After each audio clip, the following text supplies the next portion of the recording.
আজকে ভিডিওটি আমি দুপুর থেকেই শুরু করলাম। আজকে দুপুরে আমি যেগুলো রান্না করব, আজকে দুপুরে আমি ছোট মাছ রান্না করব বেগুন আলু দিয়ে। সেজন্য ছোট মাছ আর বেগুন আলুগুলো আমি ভালো করে কেটে ধুয়ে নিয়েছি। মাছগুলো আমি ভালোভাবে ধুয়ে নিয়েছি। সব কিছু কেটে ধুয়ে নেওয়া হয়ে গেছে। এখন আমি এগুলো মাখিয়ে বসিয়ে দিব। ছোট মাছটা আমি হাতে মাখিয়ে বসিয়ে দিব। সেই জন্য পেঁয়াজ, কাঁচামরিচ, হলুদের গুঁড়া, মরিচের গুঁড়া, ধনিয়ার গুঁড়া, টেস্ট অনুযায়ী লবণ আর সয়াবিন তেল আর কয়েকটা জিরাও দিয়েছি। দিয়ে এবার ভালোভাবে হাতে মাখিয়ে নিতে হবে। হাতে মাখা তরকারি যত ভালো করে মাখিয়ে নেবেন খেতে ততটাই ভালো লাগে। মাখিয়ে নেওয়া আমার হয়ে গেছে। এখন আমি ধুয়ে রাখা বেগুন আর আলুগুলো দিয়ে দিলাম।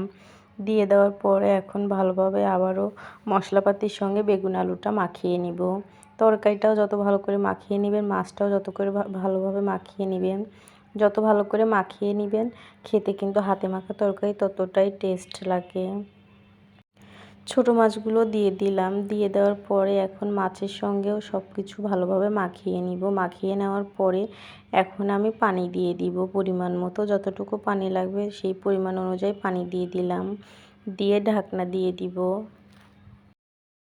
ছোট মাছ রান্নাটা আমার কমপ্লিট হয়ে গেছে ঝটপট করে। এখন নামিয়ে নিব। ছোট মাছ আমার তেমন একটা ভালো লাগে না, বড় মাছই ভালো লাগে। কী আর বলবো, রান্না করছি, খেতে তো হবেই। আজকের মতো ভিডিওটি আমি এইখানেই শেষ করলাম। আল্লাহ হাফেজ।